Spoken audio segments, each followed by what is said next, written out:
I never imagined that installing fiber optic internet infrastructure in my suburban Phoenix neighborhood would give me the ultimate leverage against the most tyrannical HOA president in Arizona history. My name is Franklin Russo, and I'm a 34-year-old network engineer who made the mistake of buying a house in the Sunridge Estates development 3 years ago. The property was gorgeous, the price was right, and I thought the HOA would be manageable. I was wrong on that last count. But before I get into how everything exploded, let me explain how I ended up controlling the internet access for half the neighborhood. When I moved into Sunridge Estates in 2023, the internet situation was abysmal. The only provider that serviced our area was a local company that offered speeds barely fast enough to stream a single Netflix show. For someone who works remotely as a senior network architect for a Fortune 500 tech company, this was unacceptable. I spent months complaining to various internet service providers, but none of them wanted to run new lines to our development. The infrastructure cost was too high for the relatively small customer base. That's when I got creative. I had the technical knowledge, some savings, and a burning desire for decent internet. After months of research and consultations with industry contacts, I decided to do something crazy. I would install my own fiber optic network. I started by getting permits from the city of Phoenix, which was surprisingly supportive of private infrastructure projects that improved connectivity. Then, I negotiated with a wholesale internet provider to bring a dedicated line to the edge of our neighborhood. The main trunk line ran along the highway about half a mile from Sunridge Estates, so I paid to have fiber extended from there to a small equipment building I constructed on my property. The equipment building was within all zoning requirements, painted to match my house, and tucked behind some decorative bushes in my backyard. Inside, I installed enterprise-grade networking equipment, backup power systems, and monitoring tools. The total cost was around $70,000, which sounds insane until you realize I was getting symmetric gigabit speeds while everyone else was struggling with 20 megabits. Here's where things got interesting. My next-door neighbor, Greg Martinez, noticed my internet speeds when he came over to watch a football game.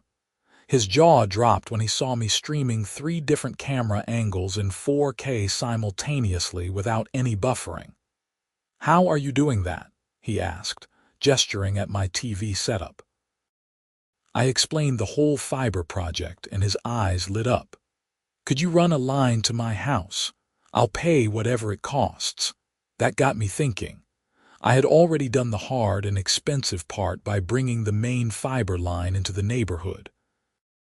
Running additional lines to other houses would be relatively cheap, maybe $2,000 to $3,000 per home depending on distance. I could offer drastically better service than the existing provider at competitive prices and recoup my initial investment. Over the next year, I slowly expanded my private network.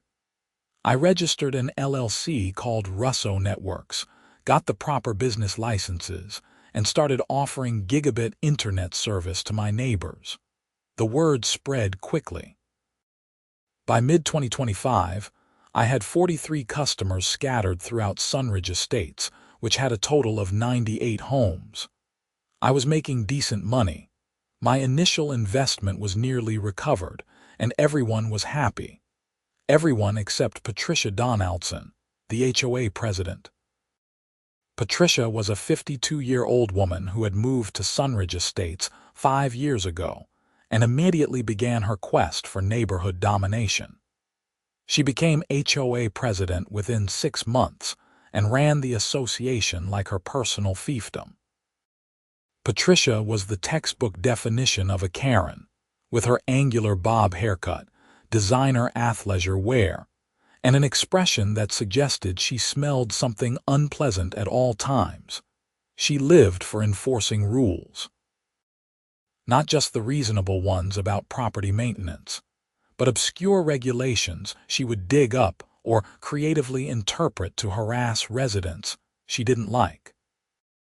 She once fined a family $300 because their mailbox was painted navy blue instead of the approved colonial blue, which looked identical to the naked eye. She tried to ban a veteran from flying the American flag because it exceeded the size specifications by 2 inches. For a while, Patricia left me alone. My fiber network was professionally installed, all underground, with no visible equipment except for the small building behind my house that met all architectural guidelines. But that changed in February 2026. I was in my home office on a Tuesday afternoon, working on a network security project for my day job when my doorbell rang. I glanced at my security camera feed and saw Patricia standing on my porch, clipboard in hand. That clipboard was never a good sign. I opened the door and gave her my most neutral smile. "Patricia, what can I do for you?" "Franklin, we need to discuss your business operation." She said the word business like it was something obscene. "What about it?"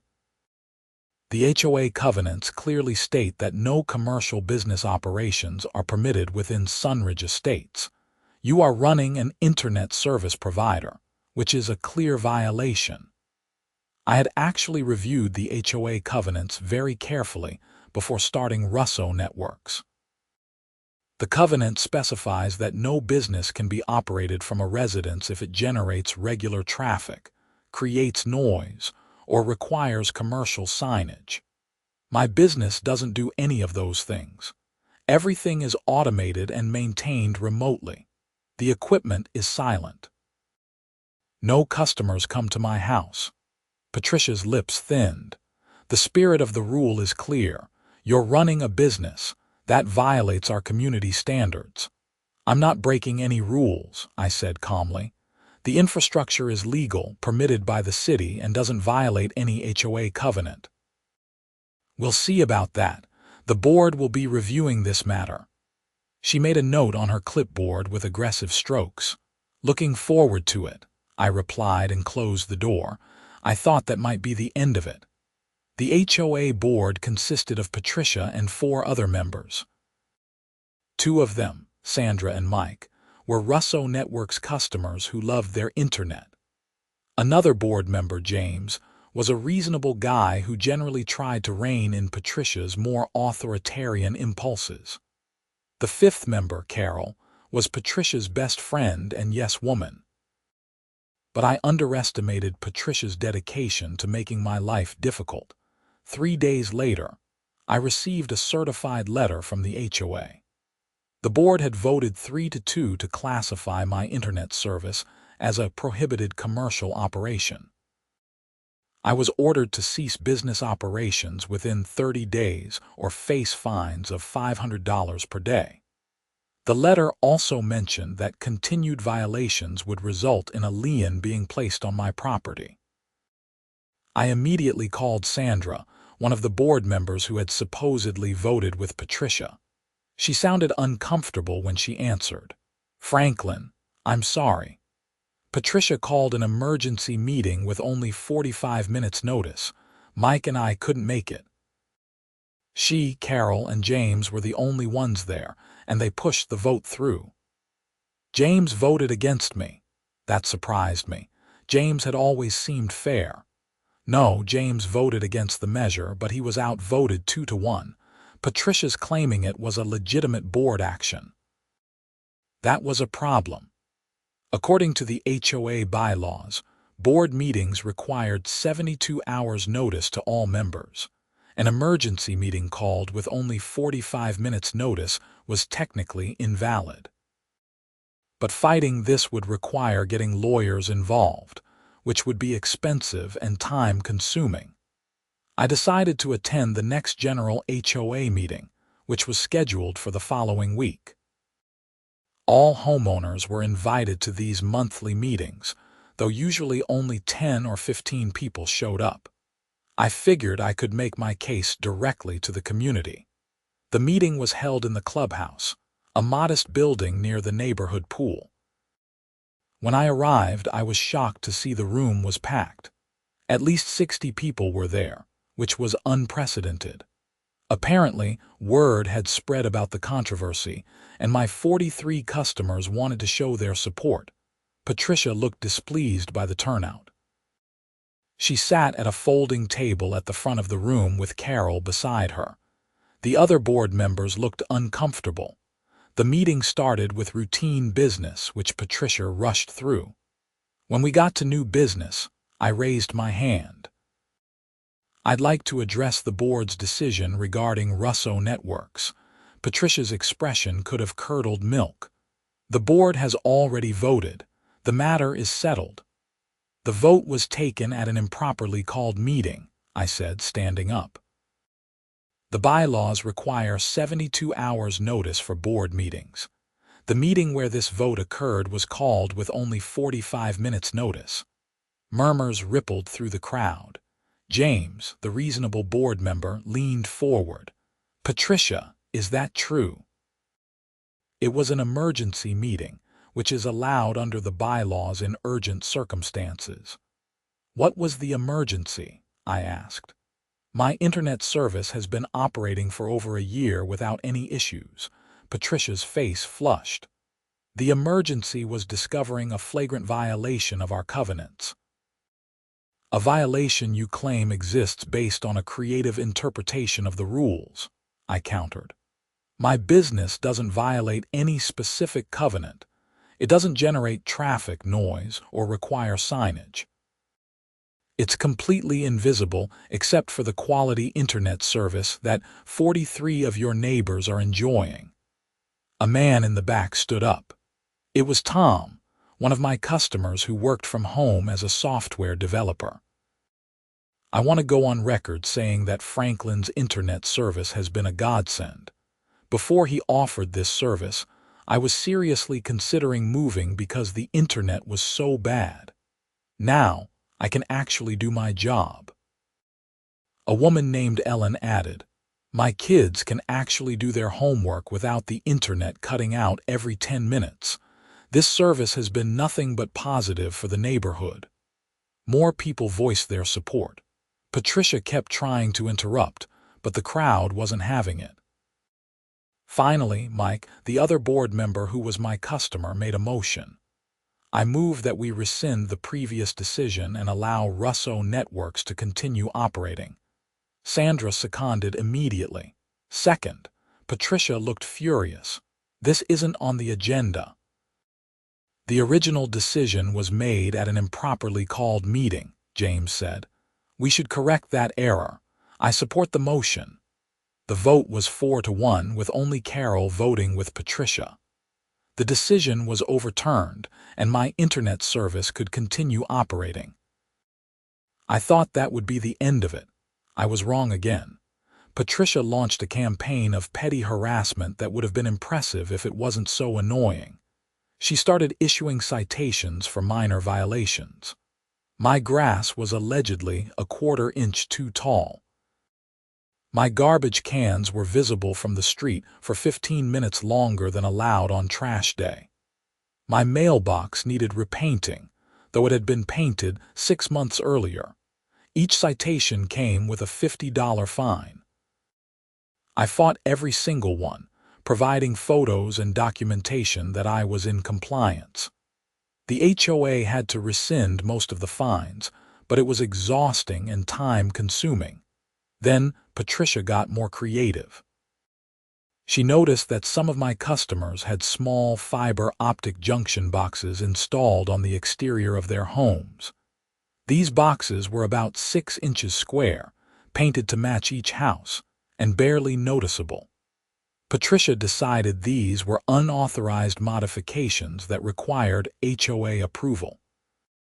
She sent letters to all 43 of my customers demanding they remove the junction boxes or pay for retroactive approval, which she priced at $250 per household. People were livid. My phone rang constantly with angry customers. Franklin, I can't afford another $250. Can I keep the internet without the junction box? Unfortunately, the junction boxes were necessary for the fiber optic connections. There was no way around them. I told my customers to hold off on paying anything while I figured out a solution. I scheduled a meeting with Patricia, hoping we could reach some kind of compromise. It went about as well as expected. Patricia, these junction boxes are necessary infrastructure. They're no different than cable boxes or phone line connections.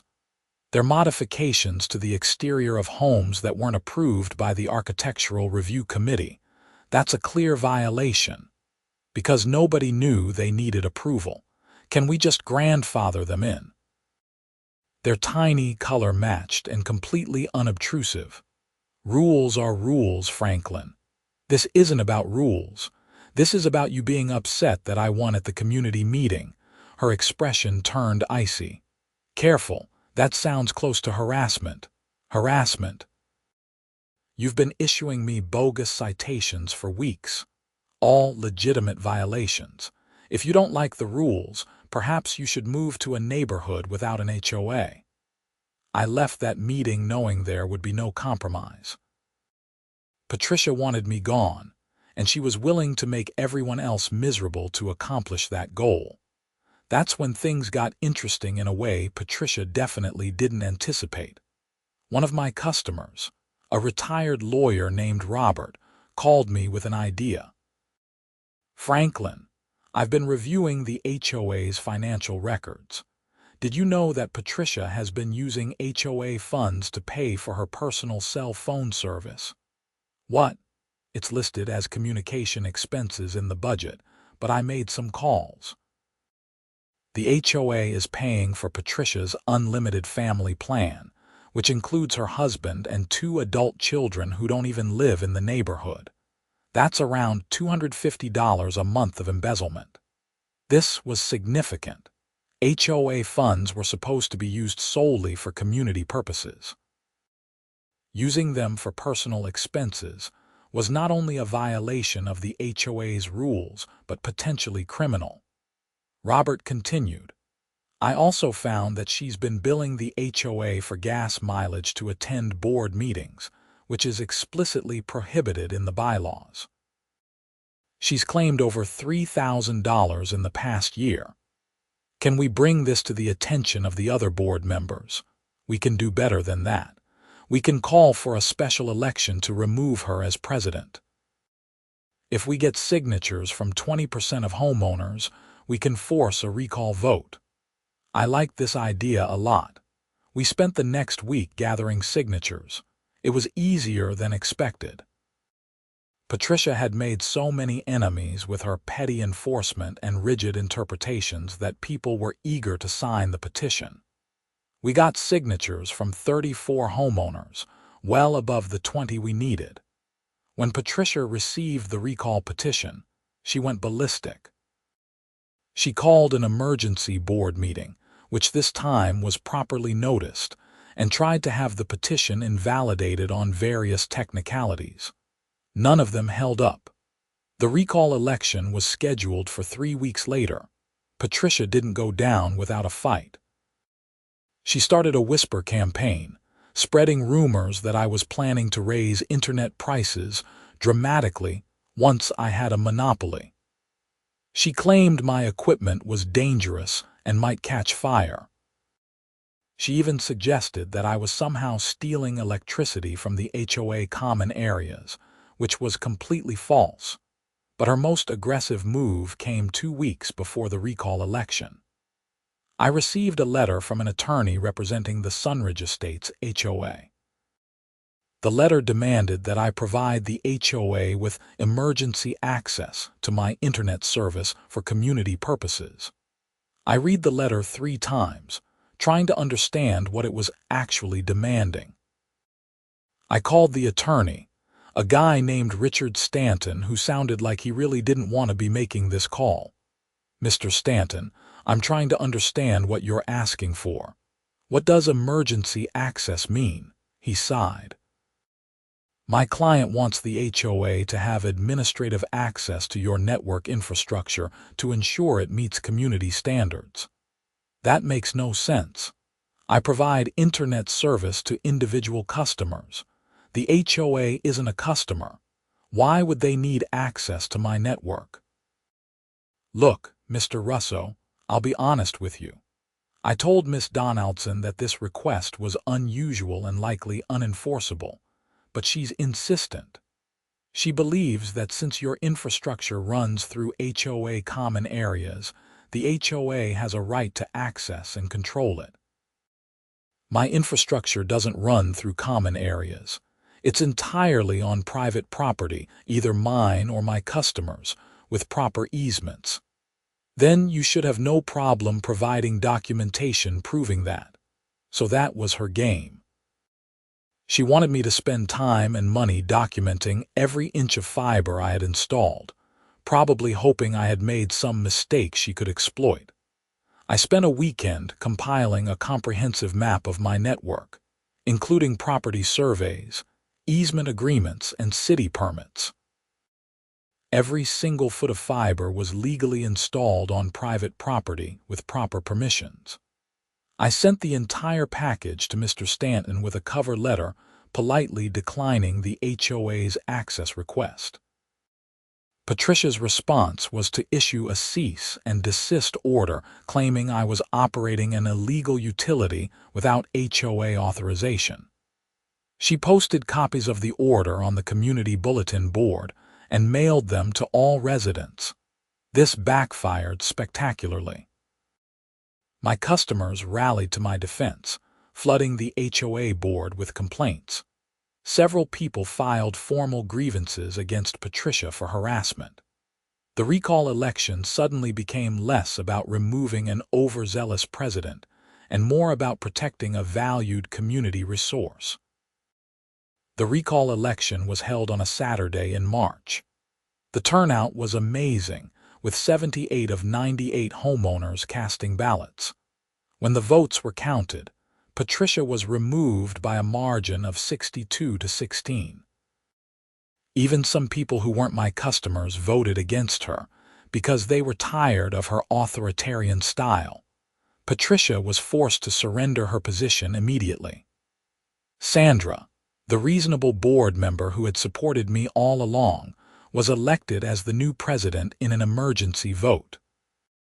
The architectural review fees for the junction boxes were waived. All of my bogus citations were formally dismissed, and the board passed a resolution explicitly allowing Russo networks to operate. I thought this was finally over. Patricia would fade into obscurity, and I could run my business in peace. But Patricia Donaldson was not someone who accepted defeat gracefully. 2 days after losing the election, I discovered that someone had vandalized my equipment building.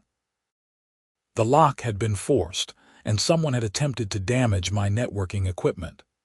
They hadn't succeeded, thanks to my locked equipment racks, but the intent was clear. I filed a police report and installed additional security cameras.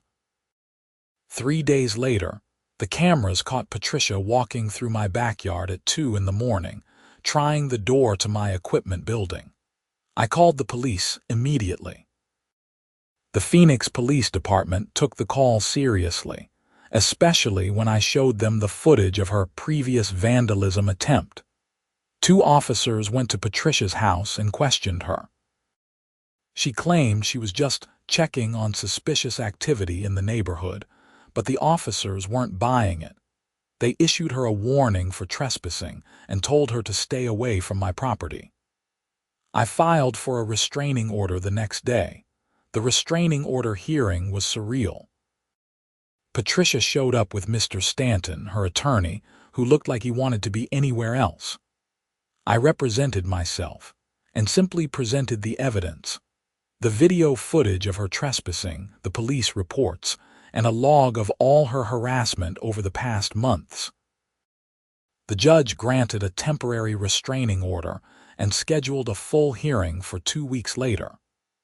Patricia was ordered to stay at least 100 yards away from me and my property. That's when Patricia made her biggest mistake. Unable to physically access my equipment, she apparently decided to attack my business another way. She filed a complaint with the Arizona Corporation Commission, claiming that Russo Networks was operating as an unlicensed utility company.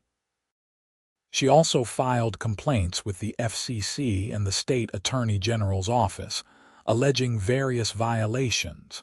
These complaints were baseless. I wasn't operating as a utility. I was a private internet service provider, which was completely legal. My licensing was in order, and I was in compliance with all relevant regulations. But responding to these complaints required time and, more importantly, money for legal consultation. I was getting angry, which is rare for me. I'm generally a calm person who prefers to solve problems logically. But Patricia's relentless attacks were affecting my business, my mental health, and my finances. I started looking into my options for fighting back. That's when I realized something interesting. Patricia had signed up for Russo Networks about 6 months before she became HOA president, back when she was still pretending to be reasonable. After she started her campaign against me, she had stopped paying her bill. I had been so busy dealing with her other harassment that I hadn't bothered to cut off her service. She currently owed me $480 in unpaid bills, but it wasn't just Patricia. When I reviewed my customer list, I discovered that Carol, Patricia's best friend and former co-conspirator on the board, also had Russo Network service. So did Patricia's next-door neighbor, a woman named Brenda who had testified on Patricia's behalf at the restraining order hearing. In total, 8 of the 16 people who had voted to keep Patricia as president were my customers. Most of them were paying their bills on time, but a few had fallen behind after Patricia started spreading rumors about my business failing. I sat in my office, looking at this list, and realized I had leverage I hadn't been using. I had the legal right to terminate service to customers who didn't pay their bills or who violated the terms of service. And my terms of service, which every customer had signed, included a clause prohibiting using the service to harass or harm the business or its owner. Patricia's attacks on my business, filed while she was still technically a customer with unpaid bills, arguably violated that clause. The same could be said for Brenda, who had publicly spread false information about my service in her testimony. I didn't want to cut off people's internet service out of spite. That wasn't who I was. But I was tired of being attacked, and sometimes you have to use the tools available to defend yourself. I sent formal notices to Patricia, Carol, and Brenda. The letters informed them that their service would be terminated in 30 days due to unpaid bills or terms of service violations. They had the option to cure the violation by paying outstanding balances and agreeing to cease harassment. Patricia's response was to post on the Sunridge Estates Facebook group, claiming I was illegally denying her essential services.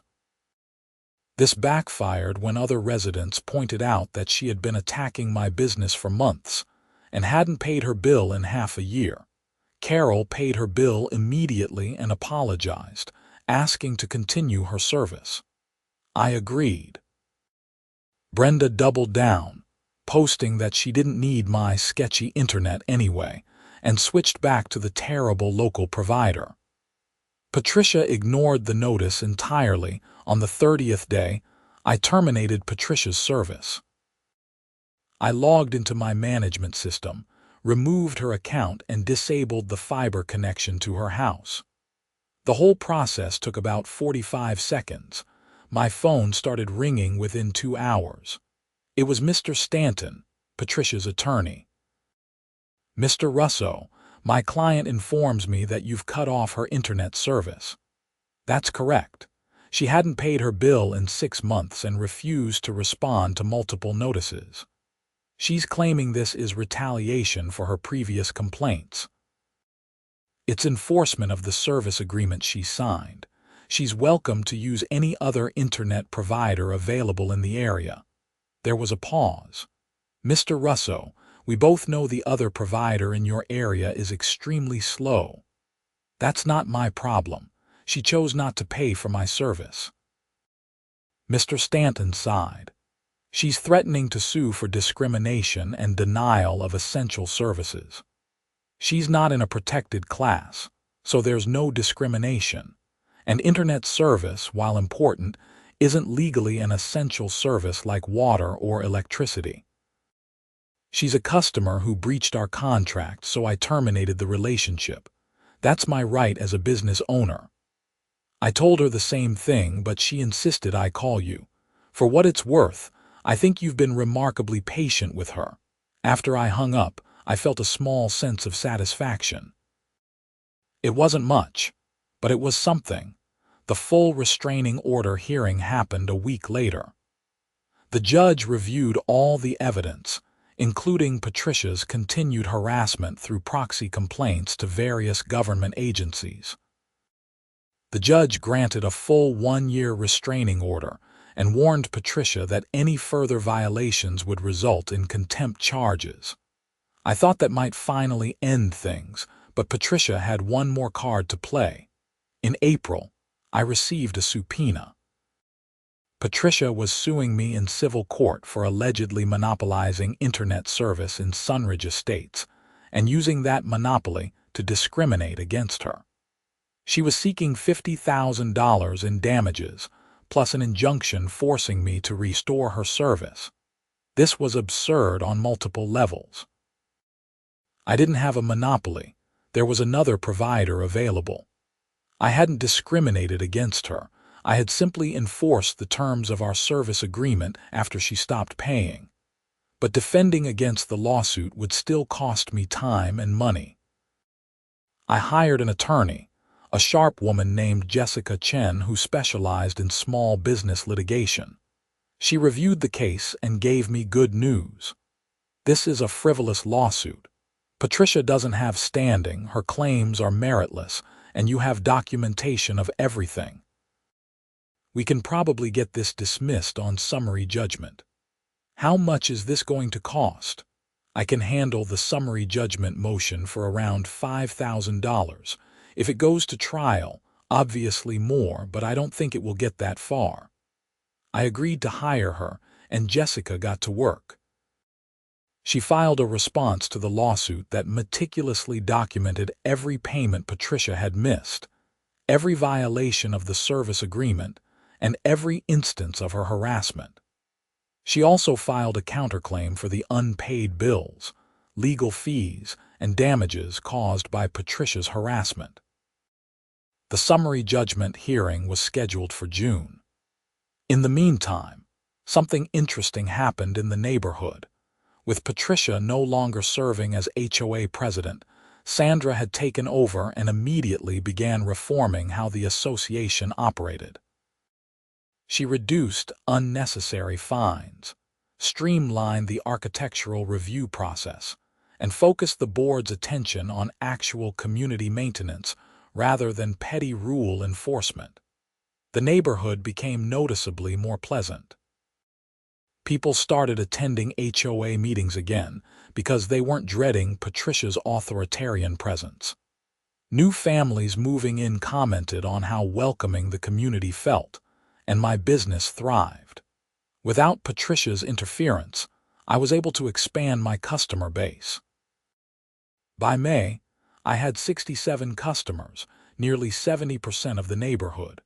I hired a part-time technician to help with installations and maintenance. Russo Networks was becoming a legitimate small business, but the most interesting development came from an unexpected source. A representative from a regional internet provider called me in late May. "Mr. Russo, I'm David Park from Desert Sky Internet. We've been hearing about your operation in Sunridge Estates, and we're impressed. We're looking to expand our fiber network in suburban Phoenix, and we're interested in potentially acquiring your infrastructure." I wasn't sure how I felt about selling. The business was personal to me, and I enjoyed running it, but I asked him to send me the details. The offer, when it arrived, was generous. Desert Sky Internet would pay me $200,000 for my infrastructure and customer base. They would also offer me a consulting contract to help them expand into other underserved neighborhoods. All of my current customers would get discounted rates for 2 years as part of the transition. It was tempting, but I decided to wait until after the lawsuit was resolved. I didn't want to complicate the legal situation. The summary judgment hearing arrived on a Tuesday morning in early June. Jessica and I sat at one table while Patricia and Mr. Stanton sat at another. Patricia looked confident, which worried me, but Jessica seemed relaxed. The judge, a no-nonsense woman named Judge Morrison, reviewed both sides' arguments. Jessica presented our case clearly. Patricia had breached the service agreement by failing to pay. I had followed proper procedures for termination, and the lawsuit was retaliatory. Mr. Stanton tried to argue that internet service was essential and that I had a duty to provide it regardless of payment, but Judge Morrison wasn't buying it. "Mr. Stanton, is your client claiming that she has a right to receive services without paying for them?" "Your Honor, the circumstances are unusual given that Mr. Russo's service is the only viable option in the neighborhood." "But not the only option. There is another provider, correct?" "Yes, but the speeds are significantly slower." "So your client wants premium service without paying premium prices. That's not how contracts work." Judge Morrison looked at Patricia. "Miss Donaldson, why didn't you pay your bills?" Patricia stood up. "Your Honor, I was filing legitimate complaints about Mr. Russo's business practices. He cut off my service in retaliation." "Did you pay your bills?" "I was withholding payment until my concerns were addressed." "That's not how contracts work either. You don't get to unilaterally stop paying for services you're receiving while you file complaints. If you had concerns, you should have terminated the service properly and switched providers." She turned to Jessica. "I'm granting summary judgment in favor of the defendant. The complaint is dismissed with prejudice. I'm also awarding attorney's fees and the unpaid balance to Mr. Russo." Patricia's face went bright red. "This is outrageous. He's running a monopoly." Judge Morrison's expression hardened. "Miss Donaldson, you just lost your case. I suggest you stop talking before you find yourself in contempt. We're done here." The hearing ended and Jessica and I walked out of the courthouse. I felt a weight lift off my shoulders. It was finally over, except it wasn't quite over yet. A week after the hearing, Mr. Stanton called me again. This time he sounded serious in a different way. "Mr. Russo, I need to inform you that I've withdrawn as Patricia Donaldson's attorney. But before I did, I discovered something during the lawsuit that I believe you should know about." "What is it?" "When I was reviewing HOA records as part of the case, I found evidence that Miss Donaldson has been embezzling significantly more money than you probably realize. The cell phone and mileage reimbursements that your friend Robert discovered were just the beginning. She's been creating fake invoices for landscaping and maintenance work that was never performed. I estimate she's stolen between $30,000 and $40,000 from the HOA over the past 3 years. Why are you telling me this? Because I'm ethically obligated to report it, and I wanted to give you a heads up first. I've already contacted the other board members and the Arizona Attorney General's office. There's going to be an investigation. This was bigger than I expected. Embezzling that much money from an HOA wasn't just a civil matter, it was criminal fraud. The investigation moved quickly. The Arizona Attorney General's office sent investigators who reviewed the HOA's financial records with Sandra and the board. They found exactly what Mr. Stanton had described: fake invoices, improper reimbursements, and missing funds. In July, Patricia Donaldson was arrested and charged with fraud, embezzlement, and theft. The arrest made the local news because HOA fraud was apparently a growing problem in Arizona, and prosecutors wanted to send a message. I watched the news coverage with mixed feelings. I hadn't wanted Patricia arrested, I just wanted her to leave me alone. But she had brought this on herself with years of illegal activity, and then drawing attention to the HOA's finances by launching frivolous lawsuits. The criminal case moved through the system over the next few months. Patricia initially tried to fight the charges, but the evidence was overwhelming. In September, she accepted a plea deal. She pleaded guilty to felony fraud and was sentenced to 18 months in prison, 5 years of probation, and was ordered to pay full restitution to the HOA. By the time Patricia was sentenced, I had already sold Russo networks to Desert Sky Internet. The sale closed in August, and I walked away with $200,000 plus a consulting contract paying $75,000 per year. I continued to live in Sunridge Estates, but now I was just a regular homeowner with great internet service. The neighborhood transformed after Patricia left. Sandra served as HOA president for another year before stepping down and being replaced by Mike, who continued the reformed approach to governance. The HOA became what it was supposed to be: a community organization focused on maintaining property values and organizing neighborhood events, not a tool for petty tyranny.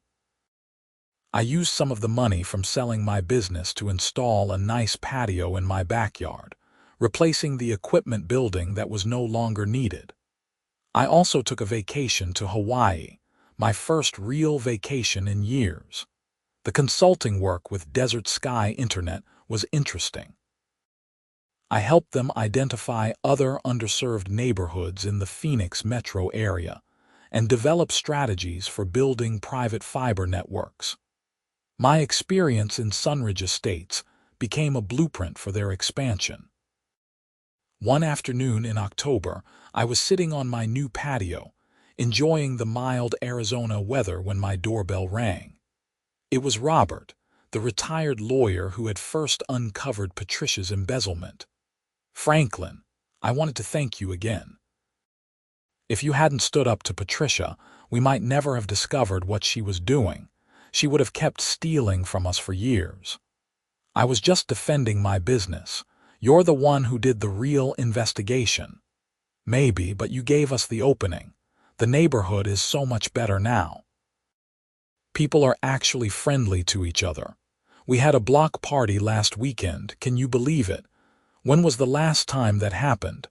I had to admit it was nice." For the first time since moving to Sunridge Estates, I actually felt like part of a community rather than a resident subject to arbitrary rules. In December, I ran into Mr. Stanton at a coffee shop. He recognized me and came over to say hello. "Mr. Russo, I wanted to apologize for my role in all of that mess. I should have dropped Patricia as a client much sooner. You were just doing your job, and honestly, you were pretty helpful at the end. I've been practicing law for 20 years, and I've never had a client quite like Patricia Donaldson. The entitlement, the vindictiveness, the complete inability to admit she was wrong about anything. It was exhausting. You know how she's doing?" I wasn't sure why I was asking. "Curiosity, maybe. She's at the state prison in Perryville. I heard through the legal grapevine that she's trying to organize the other inmates to file grievances about the prison conditions.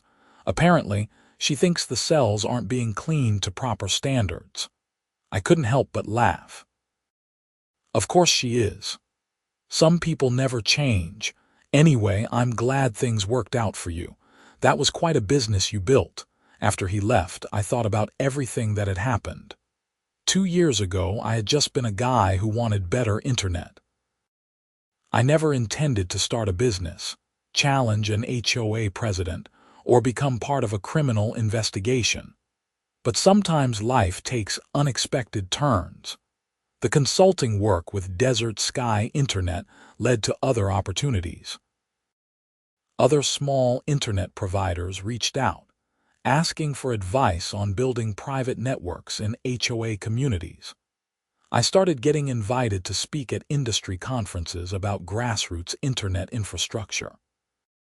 In February of the following year, almost exactly 1 year after Patricia's initial recall election, I attended a community meeting at Sunridge Estates.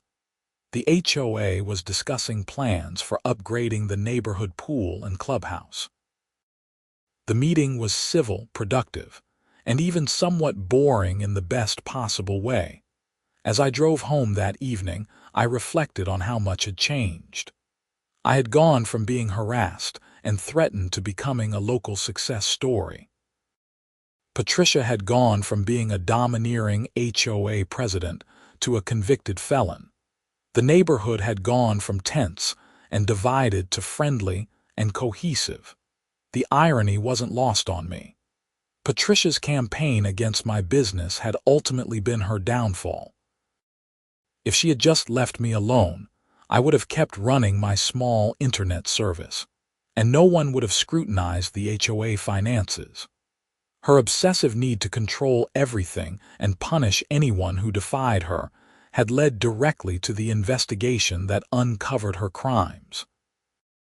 I also realized that I had learned valuable lessons about standing up for yourself and not letting bullies, even ones with official titles and clipboards, push you around. There's a point where trying to be accommodating and reasonable stops working, and you have to be willing to fight back. In March, I got an email from Sandra, the former HOA president. She had moved to Oregon to be closer to her grandchildren, but kept in touch with several people from Sunridge Estates. Franklin, I wanted to let you know that I just read an article in an Arizona newspaper about HOA reform legislation. Apparently, your situation with Patricia inspired some state legislators to propose new oversight requirements for HOA boards. They're calling it the Sunridge Estates Law. I thought you'd want to know your experience is leading to positive changes. I looked up the article she mentioned. Sure enough, Arizona legislators were proposing new rules requiring independent audits of HOA finances, stricter oversight of board elections, and enhanced protections for homeowners against retaliatory enforcement actions. Several legislators had cited Patricia's case as an example of what could go wrong with unchecked HOA authority. It was strange to think that my conflict with an overbearing HOA president might lead to statewide reforms. But I was glad something positive was coming from the experience. By the summer, my consulting practice had grown enough that I decided to make it my full-time focus. I loved my job as a network architect, but the freedom of running my own consulting business was appealing. I gave my employer 6 months' notice and prepared to transition to full-time entrepreneurship. The last time I thought about Patricia was in August, when I received a notice that she had completed her restitution payments to the HOA. Between her prison wages and her husband selling their house in Sunridge Estates, they had managed to repay the full amount she had stolen. She was still in prison and would be for several more months, but at least the financial damage had been repaired. I never heard from her directly. No apology, no acknowledgement of what she had done. But I didn't expect one. People like Patricia rarely admit they were wrong. As I sit here now, writing this all down, I'm struck by how a simple desire for better internet led to such a complicated series of events. I installed fiber optic cables so I could watch Netflix without buffering. That turned into a business that served half my neighborhood. That business made me a target for an authoritarian HOA president. That conflict exposed her crimes and led to her imprisonment. And all of it started because I just wanted to stream movies in 4K. The equipment building behind my house is gone now, replaced by a patio where I grill burgers and host friends. But sometimes I walk past that spot and remember the servers and switches that hummed away in there, providing gigabit internet to dozens of grateful customers. It was a good business while it lasted. My new consulting business is thriving. I help communities across Arizona and beyond build better internet infrastructure. I work with small providers, neighborhood organizations, and even some municipalities interested in public fiber networks. Every project is different, but they all share a common goal: bringing high-speed internet to places that the major providers have ignored. And I still live in Sunridge Estates. The neighborhood has become genuinely pleasant. The HOA focuses on actual community needs. Neighbors are friendly. The pool and clubhouse got their upgrades. Property values have increased, partly because word has spread about our excellent internet service courtesy of Desert Sky Internet's fiber network, which all started in my backyard. I learned that having leverage doesn't mean you have to use it cruelly. When I controlled the internet service and Patricia was attacking me, I could have shut down service to all of her allies out of spite. I could have made life miserable for everyone who had supported her. But that would have made me just as bad as she was. Instead, I used my leverage strategically and ethically. I terminated service only to those who had violated our agreement or failed to pay. I gave proper notice. I followed the rules, even when Patricia wasn't following them, and that restraint made all the difference. When the conflict escalated, I had the moral high ground and the documentation to prove I had acted professionally throughout. The story of my conflict with Patricia has become somewhat legendary in Sunridge Estates. New residents sometimes ask about it, having heard rumors about the HOA president who went to prison. I usually deflect and keep the details vague. There's no point in reliving old conflicts. But sometimes, late at night when I'm working on a network design for a new client, I think about those tense months when Patricia was doing everything in her power to destroy my business. I think about the stress, the anger, the fear that she might actually succeed in shutting me down or forcing me to move. And then I think about how it all turned out. My business succeeded beyond my expectations. I sold it for a significant profit. Patricia's crimes were exposed, and she faced real consequences. The neighborhood improved. State laws were reformed. I built a new career helping other communities get better internet. In the end, justice wasn't just served. It was served with gigabit download speeds and symmetric upload bandwidth. The fiber optic network I built still runs under the streets of Sunridge Estates, now maintained by Desert Sky Internet's professional technicians. Every bit of data flowing through those cables is a reminder that sometimes the best revenge isn't revenge at all. It's building something useful and letting your enemies destroy themselves. I never set out to take down a corrupt HOA president. I just wanted decent internet and the freedom to run a legitimate business without harassment. But when Patricia forced the confrontation, I was ready. I had the technical skills, the legal rights, and most importantly, the leverage that came from controlling something other people desperately needed. That's the real lesson from all of this. In any conflict, understand what leverage you have and be willing to use it when necessary. But also understand that the goal isn't to hurt people. It's to protect yourself and achieve your legitimate objectives. I didn't want to hurt Patricia. I wanted her to leave me alone so I could run my business in peace. When she wouldn't do that, I defended myself using every legal tool available.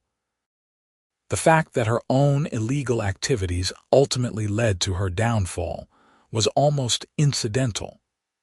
If she had been running the HOA honestly and just been difficult to deal with, the worst that would have happened to her was losing the recall election. But because she was stealing money and abusing her authority, the spotlight that our conflict created exposed all of her wrongdoing. Now, years later, I rarely think about Patricia or that whole difficult period. I'm too busy building networks, consulting with clients, and enjoying life in a neighborhood that has finally become the community it was always meant to be. The internet is fast, the HOA is reasonable, and the people are friendly. And if anyone ever asks me what I learned from the whole experience, I tell them this: never underestimate the power of controlling critical infrastructure. Always document everything, and never, ever make an enemy of the guy who controls your internet access. Because while I never wanted to use that leverage, having it made all the difference when I needed to defend myself. The story has a final postscript that I only learned about recently. Patricia was released from prison last month after serving her full sentence. She and her husband moved to Nevada, presumably to start fresh somewhere that nobody knows about her criminal record. I heard through the neighborhood grapevine that she tried to apply for an HOA board position in her new community. They rejected her application after doing a background check. Some lessons, it seems, are never learned, but that's no longer my problem. I have networks to build, clients to help, and a life to live in a neighborhood that finally feels like home. The fiber optic cables I installed years ago are still carrying data at incredible speeds, serving as a permanent reminder that sometimes the best way to fight back against a bully is simply to be better at what you do than they are at tearing you down. Patricia demanded access to my internet service like it was her right. She tried to control something I had built with my own money, effort, and expertise. She thought that her position as HOA president gave her authority over everything in the neighborhood, including private businesses operated by residents. She was wrong. And in the end, that mistake cost her everything while I came out stronger than before. The internet infrastructure I created outlasted her reign of petty tyranny and continues to serve the community long after she's gone. That's not revenge. That's just the inevitable outcome when innovation and service triumph over control and spite. I'm sitting on my patio right now, connected to the very network I built, writing this account on a laptop that's streaming music, backing up to the cloud, and running video conferencing software simultaneously without any lag or buffering issues. The sun is setting over Phoenix, painting the sky in shades of orange and purple. My neighbors are outside, some of them using the internet service that I made possible, living their lives without fear of arbitrary fines or harassment from an authoritarian HOA president. This is what victory looks like. Not dramatic or flashy, just peaceful and functional. A neighborhood working the way it should with good internet and reasonable governance. And somewhere in Nevada, Patricia Donaldson is probably complaining about something to someone, but it's not my problem anymore. The equipment that once filled my backyard building now serves hundreds of customers across the Phoenix metro area through Desert Sky Internet's expanded network. My consulting business is helping other neighborhoods get the infrastructure they deserve. And the Sunridge Estates HOA is a model of reasonable governance, focused on maintaining the community rather than controlling it. I never wanted to be at war with my HOA. I just wanted good internet and to be left alone.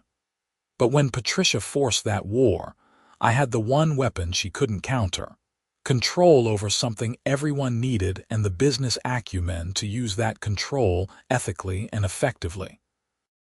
She demanded my internet access, thinking her authority meant she could take whatever she wanted.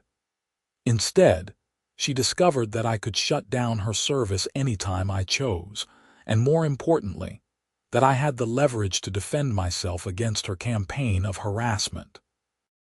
In the end, the fiber optic network won.